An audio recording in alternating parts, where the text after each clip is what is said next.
Welcome to Civics in a Year, the podcast that makes civic literacy fast, accessible, and surprisingly engaging. In just 10 minutes an episode, we'll tackle one of 250 essential questions about American democracy, how it works, why it matters, and what it means for you. Whether you're a student, a teacher, or just someone who wants to better understand your country and your rights, you're in the right place. Civics in a Year is powered by the Civic Literacy Curriculum from the Center for American Civics and is produced in partnership with the School of Civic and Economic Thought and Leadership at Arizona State University.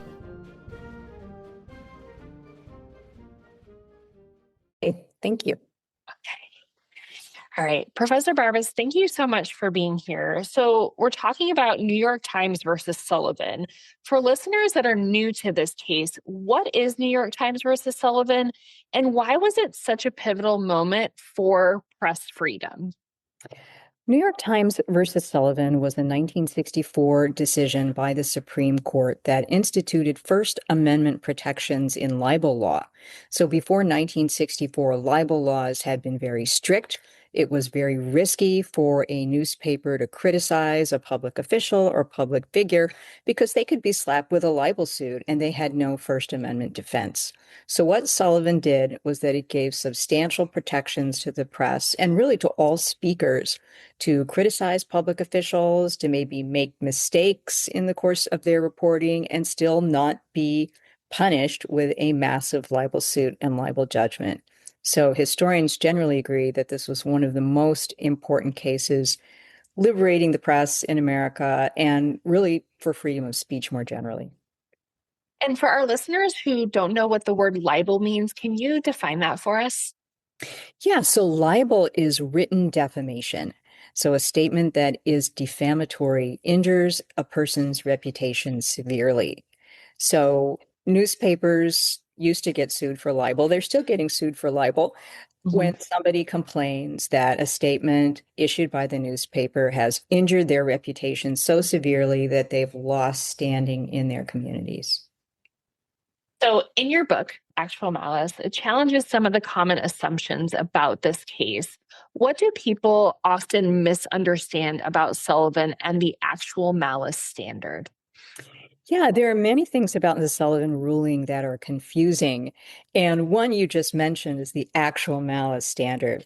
So the term that the Supreme Court used to define this new speech protective standard it instituted was actual malice. And that's a confusing term because in the law, when we think of malice, we think of ill will, spite, hatred, right? The defendant is intending to harm the plaintiff.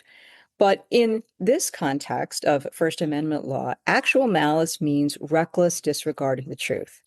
So what Sullivan said was that somebody, a public official bringing a libel case, has to show that the newspaper or speaker actually knew the statement they were making was untrue, or they had strong reason to believe it was untrue and went ahead and made the statement anyway.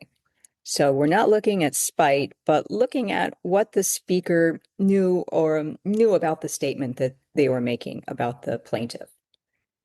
And another thing that people often get wrong about Sullivan is that they think that this was just kind of a random free speech case that emerged out of nowhere. And it was really intimately connected to the civil rights movement. And that was one of the main points of my book. That New York Times versus Sullivan isn't just a story about freedom of speech and press, but it's really a civil rights story. It's a story about how the civil rights movement was getting quashed by these major libel lawsuits, frivolous libel lawsuits that were being brought against it by segregationist officials that wanted to shut down the movement and wanted to shut down newspapers like the New York Times that were writing favorably about the civil rights movement. So the way I tell the story of Sullivan, it's an intertwined story of civil rights and free speech, and it really underscores why freedom of speech and press are so important to protect social movements, activists who are fighting for social justice, because they can very easily be shut down by lawsuits and laws aimed at suppressing their speech. So how did this ruling then reshape journalism in America? The effects were profound. I interviewed some media lawyers and journalists who were around at the time, and they said the newsroom was liberated. Journalists now felt free to write critically about public officials and other people in power because they knew they didn't have this burden of being worried about libel suits over the slightest comment. They now have this very powerful First Amendment defense. And so we get the rise of investigative journalism right after Sullivan as journalists are emboldened. I think reporting on the Vietnam War that was very critical of the government probably would not have happened if the press didn't have the protections of Sullivan. We get more reporting on the civil rights movement and other controversial social movements. So it had an immediate and substantial effect on the way reporters conducted their work. So today there is renewed debate about revisiting Sullivan. What is driving that conversation, and what could change if that standard was weakened? Yeah, so there have been critiques of New York Times versus Sullivan since practically the day it was handed down. And one of the major criticisms has been that this law doesn't adequately protect reputation. So I think we can all agree that people have a right to a good reputation, that our reputations are very important to us, to our social standing, and to our ability to have a job or an education. So some say, well, the Sullivan Standard gives too much protection to the press and not enough protection for people who may have really been defamed or harmed by something that was published about them. So, but in addition to that, we've seen some more recent criticisms that are slightly different. So many of the criticisms of Sullivan today are kind of coming from the political right.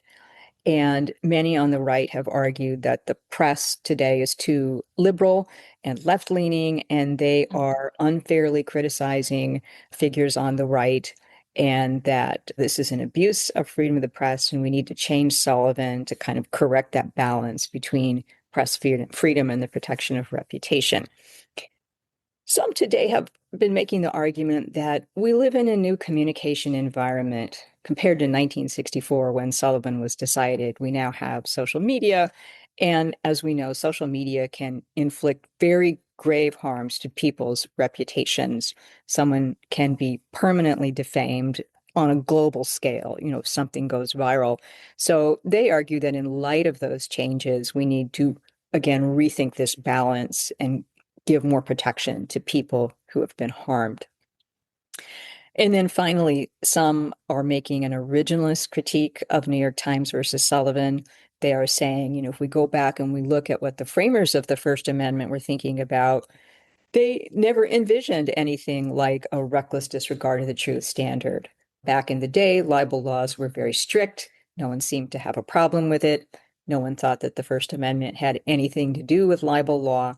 So that's another critique that's been getting a lot of traction lately, is that Sullivan is just not justified by a historical reading of the First Amendment. I'm glad you brought up social media because I know some of our listeners, especially some who are still in school, would wonder, what does this look like on social media? And because, we've talked about all these Supreme Court cases in our podcast, this one is specifically talking about freedom of the press and speech. We're not talking about normal citizens, right, who are writing things on social media. That is not what this covers. Is that correct? Actually, it does protect people. Oh, It protects journalists, it protects bloggers, it protects anyone who may be making a statement that is critical of a public figure. And so, yes, Sullivan does protect social media speech. It protects speakers, but some are saying, well, let's also think about the victims, the people who are characterized unfairly and the harm that they experience that can be so profound. And so, again, Sullivan strikes a particular balance. It's more protective of speech than it is of reputation. But again, because of social media, some are saying we need to think more about those real profound harms. Professor Barbas, thank you so much. And listeners, I will be linking the book, Actual Malice, Civil Rights and Freedom of the Press in New York Times versus Sullivan, which was named one of the New Yorker's best books of 2023. Professor Barbas, thank you so much for your expertise. It is greatly appreciated. Thank you. Thanks for joining us on another episode of Civics in a Year. If you enjoyed this episode, be sure to subscribe and share it with someone who cares about a constitutional republic as much as you do. For more episodes, resources, and updates, follow us on social media or visit us at civics.asu.edu. Make sure to check out the show notes for any relevant links.